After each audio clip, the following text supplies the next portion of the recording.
Hey everybody, it's Nyce, and I hope all you gluten-free Nightblades are having a nice day. Today I want to give you my new phenomena that we are now calling the NyceBlade. This is something that we played on stream, theorycrafted live, and I've just been having so much fun with it. Already got a lot of footage, and most importantly, I'm having a lot of fun with the build. This build is a ranged necro dot build, snipe build, and stealth crow. Um, it's just it's so many things in one. It's a defile build. It's a lot to break down. So without further ado, let's go ahead and get into it. So my main concept for this build was to try to find something that was different. Of course, I always try to be different on my channel. Maybe nothing best in slot, nothing meta, but it's a really interesting concept here. So what I wanted to do is essentially one, have a lot of dot pressure, have a lot of range, and take advantage of the Necromancer's rapid rot passive. So, if you're unaware, Necromancer has a passive that automatically allows it to have 15% damage over time. This is an amazing, perhaps even overtuned passive. This passive applies to procs and virtually any damage over time that you do. However, the drawback is Necromancer was not given a lot of dots, if any, in its class toolkit. So, originally when I theory crafted this, I settled on sets to complement this. So, originally we went with Deadly. Deadly is a set that increases your damage over time, effects, and channeled abilities by 18%. This will be 15% next patch or current patch if you're on PC patch. Really good complement to the Rapid Rot passive.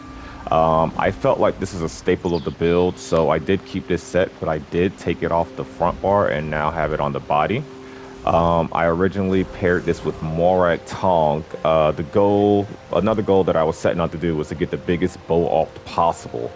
So morag tong to me seemed like a decent choice. I knew it wasn't best in slot, but I had the gold jewelry for it, and I felt like I wanted to try it. When you deal direct damage, you cause the enemy to take 10% more damage from poison and disease attacks. Chat gave me some heads up that hey, there might be a little bit better sets, and of course I listened. And what we settled on is Witch Knight. This was the obvious choice. So what we're gonna do is Witch Knight's bow on the front bar, and you want it sharpened. What this set's gonna do is a line of damage, and more damage. Increases your weapon damage by 356 against enemies inflicted with a poison damage effect. This is amazing. This is amazing. Just damage on damage on damage. This is going to be if your poison eject is on them. This is going to be if you're actively toxic barraging them. If they have any damage over time, poison effect. Really complements the build. We also have double dots on the build, which they just help complement. I found that they outperform berserker glyph, poison glyph, etc., etc. Poison dots are definitely the way to go. As you can see there, all poisons are applied on 20% of light attacks and weapon damage abilities. Well, we're slotting a lot of weapon damage abilities. So on the back bar, I have the Vateshran Perfected Greatsword. I went with Greatsword because it's more healing, because it adds more weapon damage, and I have Powered on the back bar. You could feel free to go with the Defending, but I found that I don't need it as elusive as I am, and I may just stick with Powered. Take advantage of those big Necro Heal passives. I'm doing One Piece Molakina, Witch Knight on the body. Ideally, I'd want everything well fitted and M-pin. Maybe equal balance of each. But, you know, we just put the build together. Everything's not perfectly traded. See, I still got two things well fitted, which is fine. But definitely want to get these legs M-pin and these feet probably M-pin as well. Deadly necklace, robust damage, deadly infused weapon damage, and we have Malacath infused weapon damage. I was debating between Malacath and balorgh. Balorgh will obviously give me the biggest bow alt, but Malacath was more consistent as I'm pushing those alts out frequently, and I want my default damage to be as high as possible. So it seemed like an obvious choice in hindsight. So that's pretty much the gear. As I stated earlier, we're using a lot of bow abilities, so we're going to have our poisons proc pretty much right off of cooldown. Poison inject. This is going to ensure our Witch Knight set is active on our opponent. I haven't had problems fighting plars, necros, anything, because I'm constantly reapplying the dot. So poison inject is great. It's going to give you a nice damage over time, which is complemented by our rapid rot passive and our deadly set. This acts as our execute, which is really great, dealing up to 100% more damage to enemies under 50% health. Pretty self-explanatory. So I have Magnum Shot here. This, I don't want to say underrated because I think everyone knows how annoying it is. Both morphs of this skill is annoying, but this allowed Necromancer to have a good hard CC even at range. And I found that when people finally do close the gap, I'm still backpedaling and I'm knocking them back 8 meters and I'm giving them a nice stun. Really good synergy, and I'll try to show that here in the gameplay at the end of the video. Also, we have a very funny moment with this skill, so stay tuned for that. I have Camo Hunter here. This is pretty much slotted just so we can have that 3% weapon damage from a fighter skilled ability, and having a fighter skilled ability active is good because when I kill someone, I get a little bit ultimate back towards that toxic barrage. So really good. This is a flex spot. I have experimented with putting the skeletal archer here. This is pretty funny. A little bit more pressure. It's better for 1v1. You basically spawn what is essentially a pet that's doing the same thing you're doing, and I find that kind of hilarious. So yeah, but I'm definitely opting for the Camo Hunter just to get that little bit more damage on the front bar, and plus it's one less thing I have to cast. So lethal arrow. This is we're sniping. We're a sniper. We're going full gank build. So this is a really good ability. What else can I say? It does poison damage at range, hits decently hard, especially after the Witch Knight buff is applied to them, of course. Upon hitting them, it applies the poison status effect. This is really, really amazing. It also hits them with minor defile. Defile actually made a small comeback with healing having been reduced this patch. Defiled's actually feeling pretty strong.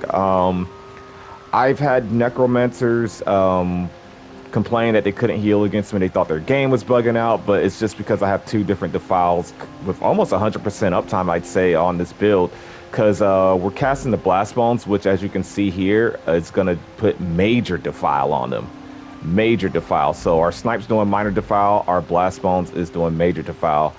This is why the build has a lot of pressure. You're having insane dots, a lot of dots ticking on you, a lot of pressure, a lot of damage, and then you could barely heal through it.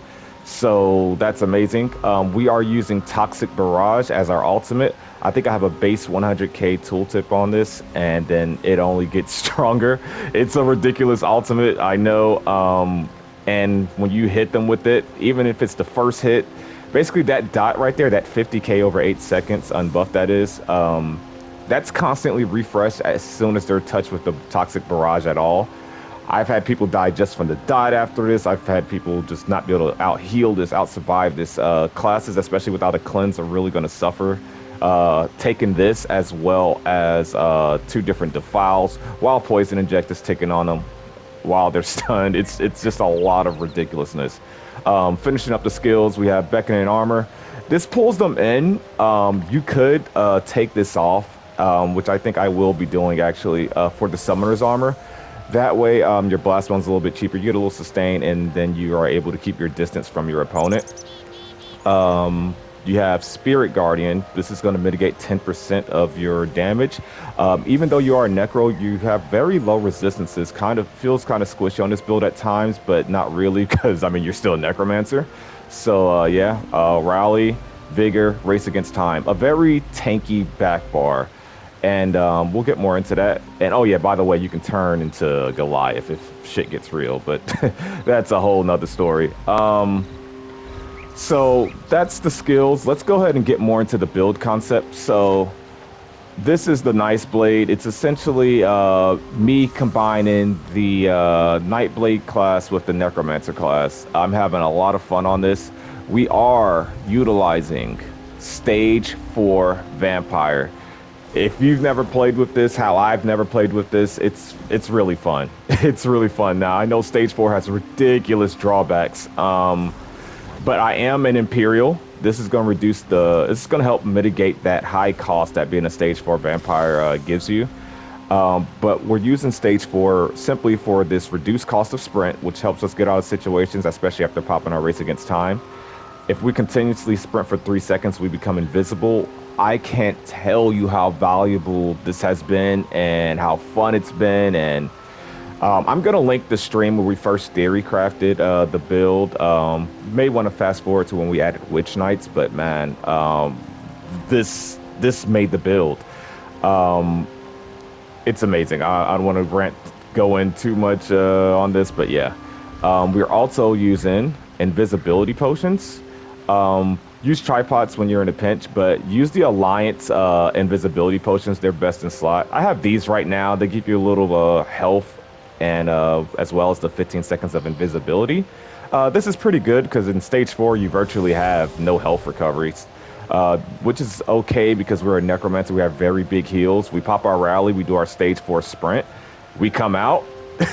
And that rally is going to hit so hard because of that powered Vateshran Backbar, so it's really good. We are using the Serpent Mundustone, and as I mentioned before, we are an Imperial. This build is pretty tough to make work without being an Imperial because of the cost reduction we get as an Imperial, and just the max stats really help you invest into other things. So you could definitely be a different class, but I'm loving Imperial for it. Let's get into the character sheet. Nothing impressive. Mind you, I'm sure you've seen that I had training gear still. We're not traded up. With the potion and everything, we are sitting at 2606 stam recovery, 5162 weapon damage. Now, remember, bow doesn't give any passives towards pen or weapon damage. Not very high pen. Resistances aren't crazy. The only drawback to this build, I would say, is lacking a form of breach, which you can definitely just drop Camel Hunter and put on a crushing weapon or whatever you want to do to get your source of breach. I found that I haven't needed it, but feel free to do so.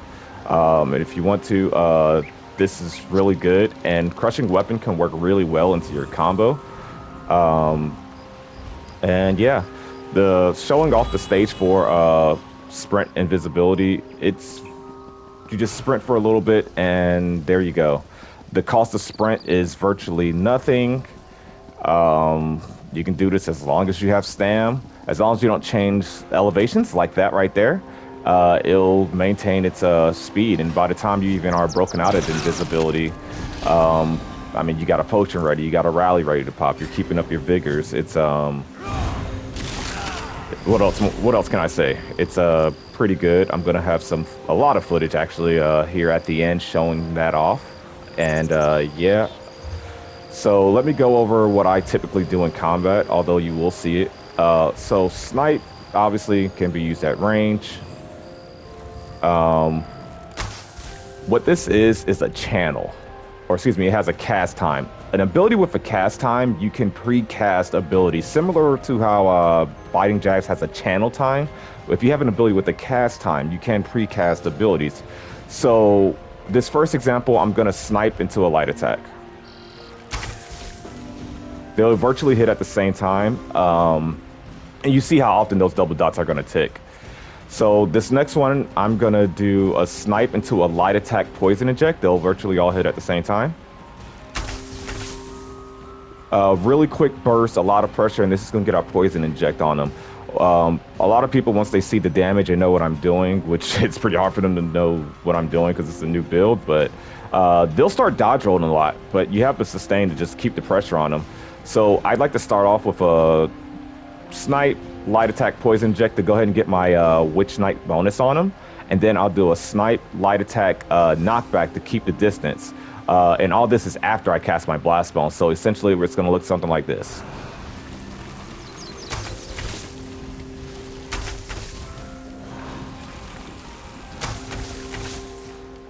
And so forth. And it's a lot of pressure, and you can obviously weave your toxic barrage into things. and it can get pretty gross. But yeah, that's most of the build right there. Let's go ahead and get into CP. So CP, I went very aggressive, and by the way, this is going to be one of the first times I show my green tree. And the reason I want to show my green tree is because since you are doing a lot of stealth on this build, because remember, after we come out our vampire sprint, we are getting a lot of weapon damage, and this is the same thing from when you come out of sneak. So you're playing a lot like a Nightblade. So we ignore the movement speed penalty of sneak. You can cast your race against time while in sneak stealth. But remember, when we come out of stealth, we're going to get 300 weapon damage. So before you approach a target, and you don't even have to be stealthy on this build, by the way. You don't have to sneak around like this. You'll have that bonus for 6 seconds. So this is the only reason I'm actually going to go over to green tree. Because of this passive right here, I'll actually show its location. This is probably one of the few things that actually makes sense in combat in the green tree, besides your fall damage. Reduce the cost of sneak by 50%. I think medium armor passes help with the cost of sneak as well as the Ledgerman skill line. So yeah. So blue CP. I'm using Master at Arms. That's a no-brainer. This is going to increase all my direct damage. Deadly aim. We obviously have a lot of single target attacks. Everything but our blast bones is a single target attack, so that definitely helps. Thaumaturge, who did not see that coming. Between Deadly, Rapid Rot, and Thaumaturge, you have a lot of dot pressure. The most possible dot pressure in the game, virtually. Ironclad, this is just going to be our defensive CP. I wouldn't PvP without it. Reduce your damage taken by direct damage attacks by 10%. Red CP has actually a lot of flexibility, depending on your playstyle or what you typically like to run. I think Celerity is non-negotiable. That's going to be our 10% movement speed. Sustained by Suffering, I'm thinking this is non-negotiable. 150 recovery after we have a negative effect on us. That's going to be higher than what we showed earlier, obviously, once that we have a negative effect. The last two, I would say, are probably the flex spots. Slippery is definitely the flex spot. I like this for my stam sustain.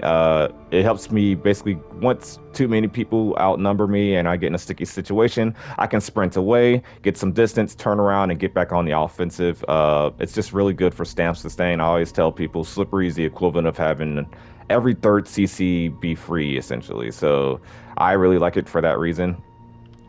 Balanced Vitality, this just helps the build be better stat dense wise. It adds 1400 health. That and Imperial is why I say it helps out with the build, because remember, Witch Knight, while it provides a lot of damage, there's no max stam, there's no max health. So, you know, I'm getting to 28,000 health and stam, which is my sweet spot personally. Always cater to build to yourself, but that's my sweet spot, and that's what that CP helps me do.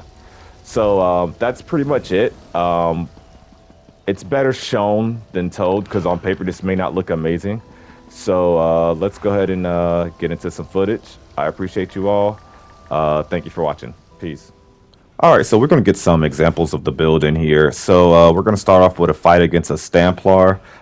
He jumps in, puts the power to light on me. I'm going to sprint right here, get my invisibility bonus, then re-engage, cast the blast bones out of stealth. He's going to hit me with a javelin crescent. I'm going to do my snipe into the knockback combo, get that poison inject on him. Look how much damage we got on him already. Open up with the bow alt. Even with the cleanse and dodge roll, and it still did a lot of pressure. So we're going to reapply our dots. He finally gets some... He's finally closes the gap, and we just knock him back with that bow skill. This is why I say it's very important to the build. We're going to block that CC because we knew it was coming, and the dots are going to do their work. GG's. GG's to this guy. Good fights to everyone in these clips. Y'all know I don't like uploading 1v1s. I'm more of a outnumbered PvP kind of guy. Here's another one against a macro with good heals, and they can't heal through our damage there. Right here, we got an example of against a mag DK. So we're going to start off trying to pepper him down from a distance, putting some snipes into him, putting some dots into him, and getting his attention to come back our way. So we're going to cast our blast bones while backpedaling, keeping our distance. We know a lot of his range is melee range. So there's a couple of snipes. Keep the dots on him, keep the defile on him. Here, we're going to use our speed to our advantage, back up a little bit. Blast bones back out. We're going to force him to have to sprint to us. He finally catches up to us, hit us with a fossilize. We're going to do a backwards roll dodge. That's going to give us our major expedition. Recast the blast bones. Toxic barrage goes out. All you got to do is now is recast your bow knockback, keep the distance, and GG. It's kind of tough to deal with. But yeah, like I said before, good fights to everyone in these clips, and no expose. Any of these guys can catch me tomorrow. It's just I think these fights during stream provided a good example. So yeah, shout out to everybody in the video. This Magsork we're about to engage with here. He has really good damage. Go watch the stream. He actually got me down to 5% right before this part. So we finally approach him here. He's going to put more damage into us. We got a meteor coming. Cast our vigor. Heal up. Oh, by the way, the build has Goliath, so you can turn into a 70-foot tall ranged dot build with Defile. And by the way, that AoE around the Goliath does scale off health, but remember, it's a dot, so Deadly is actually buffing it. So GG's there. I thought this was a pretty funny thing to include. Yeah, the NyceBlade is it's got a lot going on. It's got a lot going on. Here, we're going to engage with a Stamcrow. We're going to do 2 snipes just to get his attention before we give him a fair 1v1. This is actually, I think, my first fight testing the build. So we get his attention, do our honorary jumps. And so this is going to be your standard Stamcrow. He's not a Stamcrow trying to be a Nightblade like me. He's got the Dizzy, Dawnbreaker, Blast Bones, Burst combo. He's got Sword and Board, Backbar, so it's going to be pretty tough. He's got a lot of damage.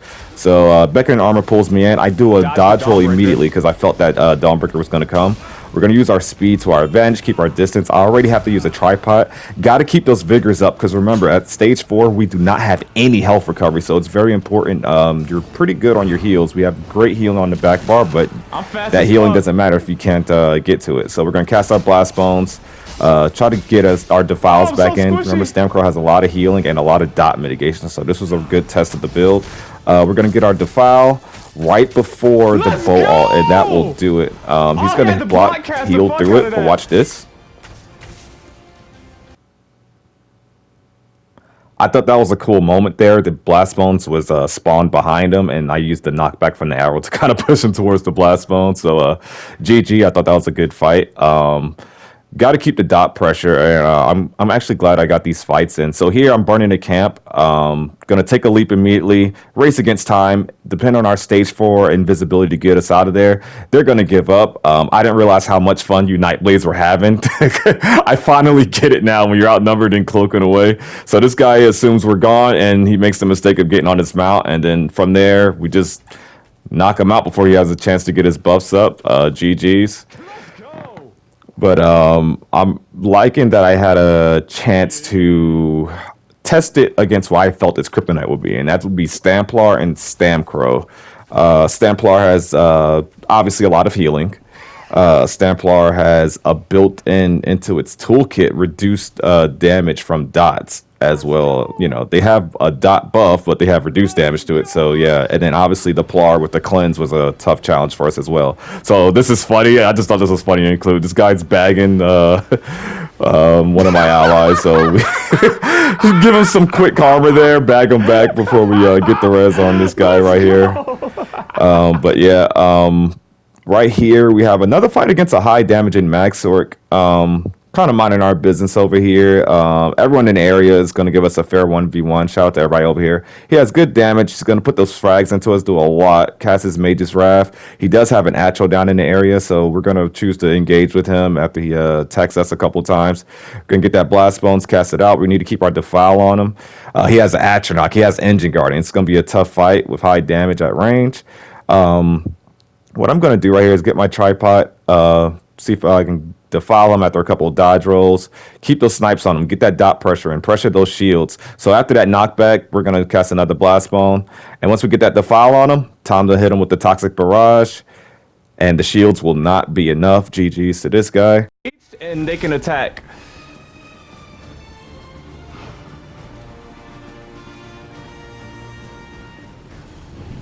So this guy didn't just see me run past him, I think. He's scared. Look, he's so scared. Oh, I pulled him up here. That's gross. Fuck your guards, dog. Fuck with the Stealth Crow. I'm a real Nightblade. You wish you could Nightblade like my Necro, dog. You wish you could Nightblade like my Necro. Hold up, wait a minute.